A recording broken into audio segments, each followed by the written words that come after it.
Marine Corporal Sarah Martinez never imagined that her routine patrol through the dusty streets of Fallujah would become a fight for survival that would test every limit of human endurance. The 24-year-old communications specialist from Phoenix, Arizona, had been deployed to Iraq for 8 months, serving with the 2nd Battalion, 5th Marines during the intense urban warfare of 2004. The sun barely peeked over the concrete barriers when Sarah's squad received orders to investigate reports of insurgent activity in the eastern district of the city. Intelligence suggested that enemy fighters had been using abandoned buildings to stage attacks on coalition forces. What seemed like another standard reconnaissance mission would soon transform into a nightmare that would haunt the streets of Fallujah for days. Sarah checked her radio equipment one final time as her squad of 12 Marines prepared to move out from Forward Operating Base Courage. The weight of her gear felt familiar now after months of operations, but something felt different about this morning. The usual chatter among the Marines was subdued, and even Sergeant Rodriguez, known for his jokes before dangerous missions, remained unusually quiet as he reviewed the mission briefings. The convoy rolled through the checkpoint at 0630 hours, with Sarah's vehicle positioned third in the line of 4 armored Humvees. Through her headset, she monitored multiple radio frequencies, coordinating with base command and other units operating in the area. The streets appeared empty, which in Fallujah often meant trouble was brewing somewhere nearby. As they approached the target building, a 3-story concrete structure that had once housed a small textile factory, Sarah noticed movement in the upper windows. She immediately radioed the observation to her squad leader, Staff Sergeant Thompson, who ordered the convoy to halt while they assessed the situation. The building stood at the intersection of 2 main roads, providing whoever was inside with clear sight lines in multiple directions. Thompson made the decision to approach the building on foot, leaving 2 Marines with each vehicle, while the rest advanced to clear the structure. Sarah volunteered to accompany the assault team, bringing her radio to maintain communication with base command and nearby units. Her training had prepared her for combat situations, but nothing could have prepared her for what awaited inside those walls. The first explosion came without warning. As the Marines approached the main entrance, an improvised explosive device, hidden beneath loose rubble, detonated with devastating force. The blast threw Sarah against a concrete wall, temporarily stunning her and filling the air with dust and debris. Through the ringing in her ears, she could hear the distinctive crack of AK-47 fire, erupting from multiple positions around the building. Sarah quickly assessed her condition as training took over. Her left shoulder ached from the impact with the wall, but she could still move her arms and legs. Her radio had been damaged in the explosion, but she managed to switch to her backup unit and immediately called for support from base command. The sound of incoming rounds striking concrete near her position forced her to seek better cover behind a large piece of debris. The firefight intensified as more insurgent fighters revealed their positions throughout the building complex. Sarah counted at least 8 different muzzle flashes from various windows and doorways, indicating that her squad had walked into a carefully planned ambush. The enemy had chosen their ground well, using the multi-story building to create overlapping fields of fire that made it extremely difficult for the Marines to advance or retreat safely.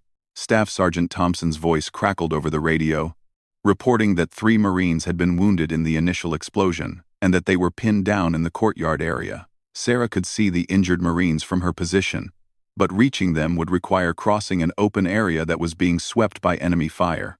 She knew that without immediate medical attention, at least one of the wounded might not survive. Sarah made a decision that would define the next 48 hours of her life. Despite the intense enemy fire, she began moving toward the wounded Marines, using whatever cover she could find among the rubble and abandoned vehicles scattered throughout the area.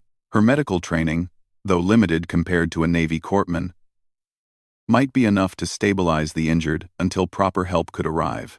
The first bullet struck her right leg as she sprinted between 2 concrete barriers. The impact spun her around and sent her tumbling behind a destroyed car. But Sarah forced herself to keep moving. Adrenaline masked much of the pain as she continued toward her fellow Marines, determined not to let them die in that courtyard while she remained in safety. She reached the first wounded Marine, Lance Corporal Williams, who had taken shrapnel in his chest and was struggling to breathe. Sarah quickly applied pressure to the wounds while scanning for the next threat. The enemy fighters had adjusted their positions, and were now directing concentrated fire toward the courtyard, clearly recognizing that the Marines were attempting to evacuate their wounded. The second bullet found its mark, as Sarah worked to drag Williams to better cover. This round struck her in the left arm, causing her to momentarily lose her grip on the injured Marine. Blood began seeping through her uniform, but she gritted her teeth and continued the evacuation. Williams was semi-conscious but alive, and Sarah knew that getting him out of the kill zone was his only chance for survival. As she positioned Williams behind a concrete wall that offered protection from most angles, Sarah noticed that the enemy fire was becoming more organized and precise. The insurgents were clearly experienced fighters who understood urban warfare tactics. They had divided into teams that could provide covering fire for each other while maintaining pressure on the trapped Marines. Sarah's radio crackled with updates from base command. Reinforcements were en route, but it would take at least 20 minutes for them to reach the location due to other ongoing operations in the city. 20 minutes felt like an eternity as bullets continued to crack overhead and impact the concrete around their position. She knew that her squad needed to either fight their way out or find a way to hold their ground until help arrived. The third and fourth bullets struck Sarah almost simultaneously as she moved to help the second wounded Marine. One round caught her in the right shoulder, while another grazed her neck, leaving a burning sensation and the warm feeling of blood running down her collar. The pain was becoming harder to ignore, but Sarah pushed through it, knowing that stopping now meant death for herself and possibly her fellow Marines. She reached Corporal Jackson, who had been knocked unconscious by the initial explosion and had multiple fragment wounds across his back and legs. Sarah checked his pulse and breathing before beginning to drag him toward the relative safety where Williams lay. The enemy fire seemed to follow her movements, with rounds striking the ground just inches from her position as she struggled with Jackson's dead weight. The fifth bullet struck her lower back as she pulled Jackson behind cover. This impact was different from the others, sending a sharp, electric pain down her legs that momentarily caused them to buckle. Sarah realized that this wound might be more serious than the others, but she forced herself to continue working on Jackson's injuries while keeping pressure on her own wounds when possible. Through her damaged radio, Sarah could hear the voices of other Marines calling for situation reports and coordinating their positions. Staff Sergeant Thompson was attempting to organize a counterattack that would allow them to either eliminate the enemy threat or create enough suppression to evacuate the wounded. However, the insurgents' superior positioning made any aggressive action extremely risky. Sarah managed to establish radio contact with a nearby Army unit that was conducting operations 2 blocks away. She provided detailed information about the enemy positions and the number of wounded Marines, requesting immediate assistance. The Army commander promised to divert resources to help, but warned that they were also engaged with enemy forces and might face delays. As the firefight entered its second hour, Sarah noticed that her vision was becoming somewhat blurry, and she was having difficulty maintaining focus on complex tasks.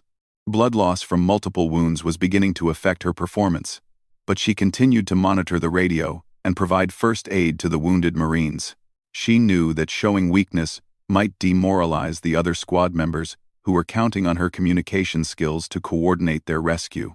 The sixth and seventh bullets struck Sarah within seconds of each other as enemy fighters launched a coordinated assault on their position. One round hit her left leg, while another struck her right side, causing her to double over in pain. These new wounds, combined with the blood loss from her previous injuries, pushed Sarah to the edge of consciousness. She fought to remain alert, knowing that losing consciousness now could mean death for everyone. Despite her deteriorating condition, Sarah continued to call for reinforcements and provide tactical updates to incoming friendly forces. Her voice grew weaker with each radio transmission, but she maintained professional communication protocols that allowed other units to understand the severity of their situation. The wounded Marines were stable but needed immediate evacuation, and the enemy force was estimated at 15 to 20 fighters with automatic weapons and explosives. The sound of helicopter rotors in the distance provided a moment of hope, but Sarah's radio soon crackled with disappointing news. The medical evacuation helicopter was taking heavy fire from other parts of the city and could not safely land in their area. The crew promised to return as soon as the airspace was secure, but that might take hours depending on the overall tactical situation. Sarah realized that her squad might be trapped in this position for much longer than anyone had anticipated. Her ammunition was running low, her wounds were becoming more serious with each passing minute, and the enemy showed no signs of retreating or reducing their aggressive tactics. She began preparing for the possibility that they might need to hold this position through the night, which would require careful management of their remaining resources and medical supplies. The afternoon sun blazed mercilessly overhead as Sarah Martinez fought to maintain consciousness in the rubble-strewn courtyard of Fallujah.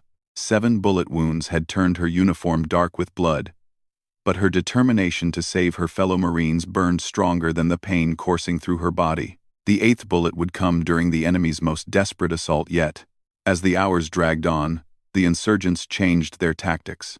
Instead of maintaining steady suppressive fire, they began launching coordinated rushes from different angles, attempting to overrun the Marines' defensive position. Sarah watched through her rifle scope as groups of fighters moved between buildings, clearly planning a multi-directional attack that would be difficult to repel with their limited ammunition and wounded personnel. The first wave came from the north, with 4 insurgents sprinting across the open ground, while their companions provided covering fire from the upper floors of the textile factory. Sarah managed to drop one of the attackers with a well-placed shot before enemy return fire forced her back into cover. Staff Sergeant Thompson and 2 other Marines engaged the remaining attackers, successfully driving them back but expending precious ammunition in the process. During the brief lull that followed the failed assault, Sarah attempted to contact base command with an updated casualty report and ammunition status. Her radio was barely functional after taking shrapnel damage, and she had to repeat her transmissions multiple times before receiving acknowledgement. The news from base was not encouraging. Multiple units throughout Fallujah were engaged in heavy fighting, and reinforcements were still at least an hour away. Sarah checked on Lance Corporal Williams and Corporal Jackson, both of whom remained unconscious but stable. Her basic medical training allowed her to monitor their vital signs and adjust bandages when necessary. But she knew they needed proper medical attention soon. Blood loss and potential internal injuries made their conditions increasingly precarious with each passing hour. The second enemy assault came from 2 directions simultaneously. As Sarah repositioned to engage targets approaching from the east, the 8th bullet struck her in the left chest, spinning her around and dropping her to the ground. The impact felt different from the previous wounds, creating a deep, burning sensation that made breathing difficult and painful. Sarah struggled to her feet, fighting waves of dizziness and nausea that threatened to overwhelm her. She could taste blood in her mouth and feel a wetness spreading across her chest that suggested this wound might be more serious than the others. Nevertheless, she continued to return fire at the advancing insurgents, helping to break up their coordinated attack before they could reach the wounded Marines. Staff Sergeant Thompson crawled over to check on Sarah's condition during the next lull in fighting. His experienced eyes immediately recognized the severity of her chest wound, and he began applying a pressure bandage while scanning for incoming threats. Thompson quietly told Sarah that she needed to focus on staying conscious and maintaining radio communication while the rest of the squad handled the defensive fighting. The afternoon heat became almost unbearable as Sarah lay behind the concrete barrier, struggling to maintain focus on the radio frequencies. Dehydration compounded her blood loss, creating a dangerous combination that threatened to shut down her body's systems. She rationed her water carefully, knowing that the other Marines also needed to conserve fluids in the brutal desert climate. Enemy sniper fire began targeting their position with increasing accuracy as the insurgents brought in more experienced fighters to break the deadlock. Sarah could hear the distinctive crack of high-powered rifle rounds impacting near their hiding spots, forcing the Marines to keep their heads down and limiting their ability to return effective fire. The snipers were clearly targeting anyone who attempted to move between positions or provide aid to the wounded. As evening approached, Sarah noticed that the enemy was bringing up additional weapons and personnel. Through her binoculars, she counted at least 25 insurgent fighters now surrounding their position, some armed with rocket-propelled grenades that could easily destroy their improvised fortifications. The situation was deteriorating rapidly, and Sarah began to doubt whether they would survive until reinforcements arrived. The 9th bullet found Sarah as she attempted to adjust her radio antenna for better communication with base command. The round struck her right shoulder, destroying muscle and nerve tissue that left her right arm virtually useless. The impact was so forceful that it knocked her radio from her hands, sending it sliding across the courtyard where she could not safely retrieve it. Working with her left hand, Sarah managed to activate her backup radio and establish weak contact with a reconnaissance drone operating in the area. The drone operator confirmed that enemy forces were massing for what appeared to be a final assault on their position. Friendly reinforcements were still 30 minutes away, but the enemy clearly intended to overrun the Marine position before help could arrive. Sarah shared this intelligence with Staff Sergeant Thompson, who began redistributing their remaining ammunition and preparing defensive positions for the expected attack. Each Marine had fewer than 50 rounds remaining, barely enough for one sustained firefight. Thompson made the difficult decision to have Sarah focus entirely on communication, while the other able-bodied Marines prepared to repel the assault. The insurgents began their final coordinated attack just as the sun started to set, using the changing light conditions to mask their movements. Sarah could see muzzle flashes erupting from multiple positions as enemy fighters advanced from 3 directions simultaneously. The volume of incoming fire was unlike anything she had experienced during her deployment, with bullets striking their position in a nearly constant stream. During the height of the assault, the 10th bullet struck Sarah in the abdomen, causing her to double over in agony. This wound felt different from the others, creating a deep, throbbing pain that seemed to radiate throughout her entire body. Sarah realized that she might have sustained internal injuries that would prove fatal without immediate surgery, but she continued to coordinate radio communications despite her deteriorating condition. Staff Sergeant Thompson and the remaining Marines fought desperately to hold their positions as insurgent fighters closed to within 50 meters of their defensive line. Sarah could hear the distinctive sound of AK-47 fire mixing with the deeper reports of Marine M4 carbines as the firefight reached its climax. Smoke from exploding grenades filled the courtyard, making it difficult to see targets or coordinate defensive fire. Through her failing radio, Sarah managed to establish contact with an AC-130 gunship that was orbiting the city in support of other operations. She provided detailed coordinates for the enemy positions, while struggling to remain conscious long enough to guide the aircraft's devastating firepower onto the insurgent fighters. The gunship crew acknowledged her transmissions and requested confirmation of friendly positions before engaging. The aircraft's 25mm cannon fire began impacting the insurgent positions with devastating effect, forcing the enemy fighters to abandon their assault and seek cover in the surrounding buildings. Sarah watched through blurred vision as the precision strikes eliminated multiple enemy positions, while carefully avoiding the area where her squad had taken refuge. The immediate threat was neutralized, but Sarah knew her own condition was becoming critical. As the gunship continued to patrol overhead, providing security for the trapped Marines, Sarah felt her strength ebbing away with each labored breath. The combination of blood loss, dehydration, and multiple traumatic injuries was pushing her body beyond its limits. She struggled to maintain radio contact with the incoming relief force, knowing that her communications skills might be the difference between successful evacuation and continued entrapment. The 11th and final bullet struck Sarah as insurgent snipers attempted one last effort to eliminate the Marine communications specialist. The round hit her in the upper leg, shattering bone and causing massive tissue damage that left her unable to move her lower body. Sarah felt consciousness slipping away as shock and blood loss finally overcame her determination to continue fighting. Staff Sergeant Thompson immediately moved to provide first aid for Sarah's latest wound, but her condition was clearly becoming desperate. Multiple traumatic injuries, severe blood loss, and signs of internal bleeding indicated that she needed immediate surgical intervention to survive. Thompson called for emergency medical evacuation while continuing to monitor for additional enemy activity in the area. As darkness fell over Fallujah, Sarah drifted in and out of consciousness while the remaining Marines maintained their defensive positions. Through the haze of pain and medication from her first aid kit, she could hear the distant sound of helicopters approaching their location. The relief force was finally arriving, but Sarah's fight for survival was far from over. The medical evacuation helicopter touched down in a nearby clearing, while Marine reinforcements secured the landing zone and established a defensive perimeter. Navy corpsmen quickly assessed the wounded Marines and began preparing them for immediate transport to the nearest field hospital. Sarah's injuries were among the most severe the medical personnel had encountered during their deployment. As the helicopter lifted off with its cargo of wounded Marines, Sarah caught a glimpse of the devastated courtyard, where they had fought for their lives.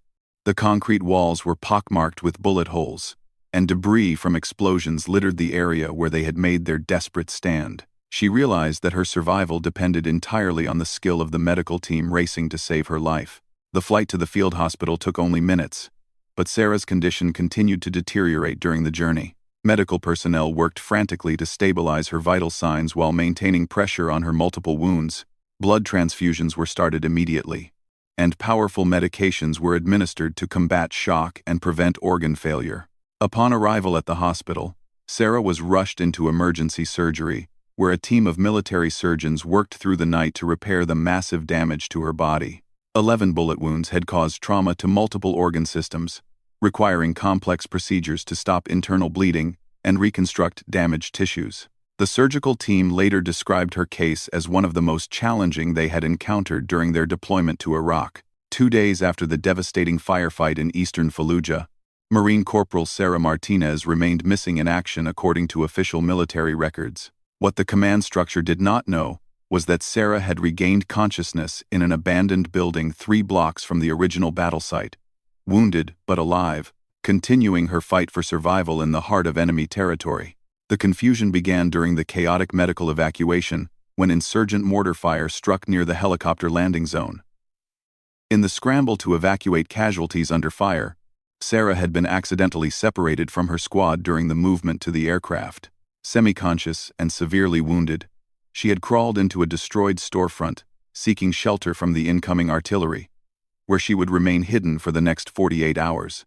Navy SEAL Team 5 had been tasked with conducting reconnaissance operations in Fallujah when they received reports of a missing Marine with critical intelligence about insurgent positions. The team, led by Senior Chief Petty Officer Marcus Rodriguez, was already operating deep in enemy territory when they volunteered to search for the missing communications specialist. Their mission expanded to include both intelligence gathering and personnel recovery. Sarah's situation during those 2 days tested every survival skill she had learned during Marine Corps training. Her 11 gunshot wounds continued bleeding intermittently, and she had no access to medical supplies beyond a small first aid kit that had survived the firefight. Dehydration became her most immediate threat, as temperatures soared above 115 degrees Fahrenheit in the abandoned building where she sought refuge. The building Sarah had chosen for shelter was a former electronics shop that had been damaged by previous fighting in the area. Broken glass and debris covered the floor, but the structure provided concealment from enemy patrols that regularly moved through the neighborhood. Sarah positioned herself in a back room where she could observe the street through a hole in the wall, while remaining hidden from casual observation. During her first night alone, Sarah heard insurgent fighters moving through the area, searching buildings and calling to each other in Arabic. She remained motionless for hours at a time, fighting waves of pain and dizziness while enemy personnel passed within meters of her hiding place. Her military training in escape and evasion proved invaluable, as she avoided detection despite her severely compromised physical condition. Sarah's radio equipment had been damaged beyond repair during the firefight, leaving her with no way to contact friendly forces or signal for help. She improvised signaling devices using reflective materials from the electronics shop, hoping to catch the attention of coalition aircraft during their reconnaissance flights over the city. However, the urban environment and ongoing combat operations made it difficult for air crews to spot individual survivors. The SEAL team began their search by retracing the route Sarah's squad had taken during the original patrol. Senior Chief Rodriguez and his team members carefully examined the battle site, looking for clues about what direction the missing Marine might have traveled after becoming separated from her unit. Blood trails and equipment fragments provided limited information about her possible whereabouts. Sarah spent her second day fighting infection and fever that developed from her untreated wounds. Without proper medical care, several of her injuries had become infected, causing her body temperature to rise dangerously high. She used water from a broken pipe in the building to clean her wounds as best she could, but the risk of serious complications increased with each passing hour. The insurgent presence in the area made Sarah's situation even more precarious. Enemy fighters had established observation posts in several nearby buildings, and she could hear them communicating about coalition force movements throughout the neighborhood.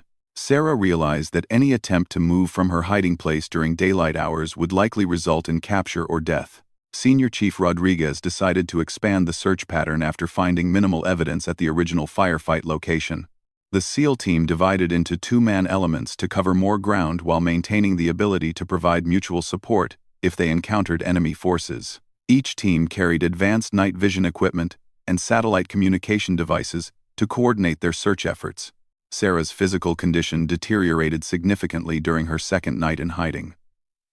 Blood loss and dehydration had weakened her to the point where she struggled to remain conscious for extended periods. She rationed her small water supply carefully, knowing that dehydration would kill her faster than her gunshot wounds if she did not find help soon. The sounds of nearby combat operations provided both hope and concern for Sarah as she listened to firefights erupting throughout the city. While the presence of friendly forces meant potential rescue, the intensity of the fighting indicated that the tactical situation remained dangerous for any rescue operation. Sarah prepared herself mentally for the possibility that she might not be found in time. On the afternoon of the second day, SEAL Petty Officer First Class David Chen noticed unusual disturbances in the dust and debris near the electronics shop where Sarah was hiding. His experience in tracking and reconnaissance allowed him to identify signs that someone had recently moved through the area, despite efforts to conceal their passage. Chen signaled for his teammate to investigate, while he provided overwatch. Sarah heard movement outside her building and initially assumed it was another insurgent patrol. She remained motionless in her concealment, fighting the urge to look outside despite her curiosity about the approaching footsteps. Her survival instincts told her to remain hidden until she could positively identify whoever was searching the area. The distinctive sound of American military equipment caught Sarah's attention as the SEAL team moved closer to her position. She recognized the familiar noise of tactical gear and boots that differed significantly from the sandals and loose clothing worn by insurgent fighters. Hope began to replace despair as Sarah realized that friendly forces might finally be searching for her. Petty Officer Chen entered the electronics shop cautiously, using hand signals to communicate with his teammate while scanning for threats or signs of recent occupation. His training in close-quarters combat and building clearing allowed him to methodically search each room without exposing himself to potential ambush. Chen's experience told him that someone had been using this building recently. Sarah heard the searcher approaching her hiding place and made the critical decision to reveal herself before being discovered. She called out softly in English, identifying herself as a United States Marine and requesting immediate assistance.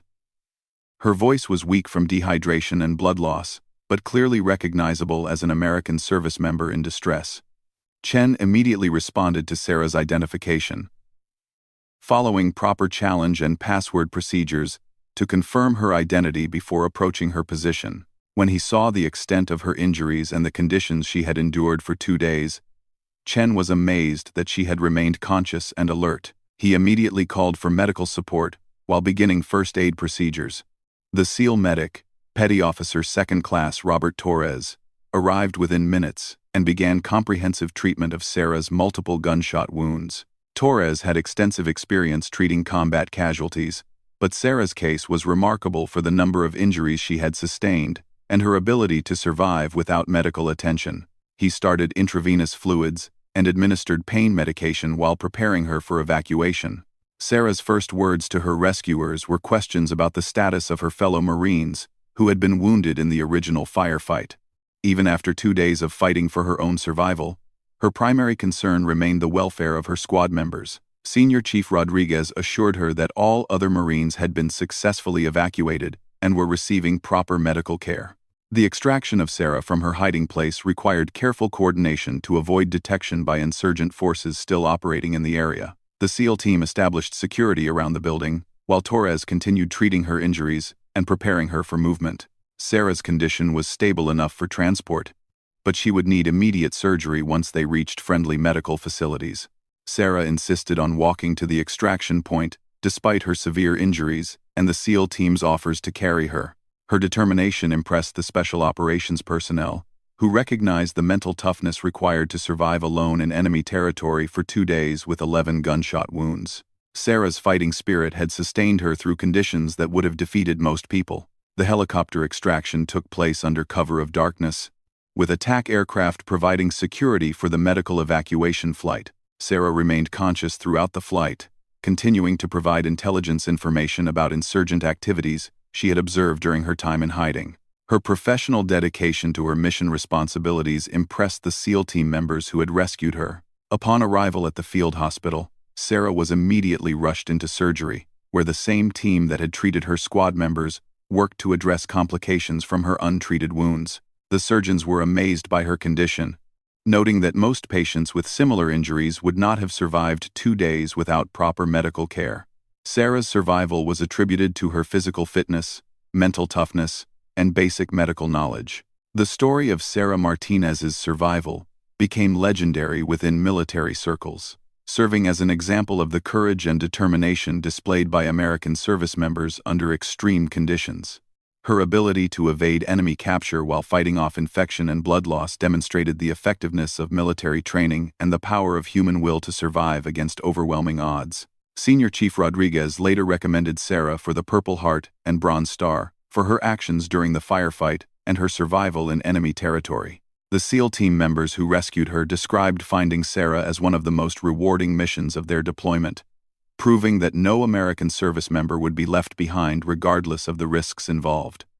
Sarah's recovery required months of rehabilitation and multiple surgeries to repair the damage from her 11 gunshot wounds.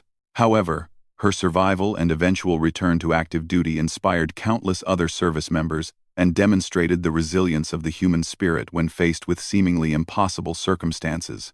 Her story became a testament to the motto that Marines never leave their own behind. The intelligence information Sarah provided during her rescue proved valuable for subsequent operations in Fallujah, helping other units avoid similar ambushes and locate insurgent strongholds throughout the city. Her professional competence under extreme stress contributed to the safety of numerous other coalition forces operating in the area during the remainder of the deployment. Years later, Sarah Martinez would retire from the Marine Corps with full honors, carrying the scars of her service but proud of her contribution to the mission and her fellow Marines. Her story of survival against impossible odds continues to inspire new generations of military personnel and serves as a reminder of the extraordinary courage displayed by ordinary people when circumstances demand extraordinary sacrifice.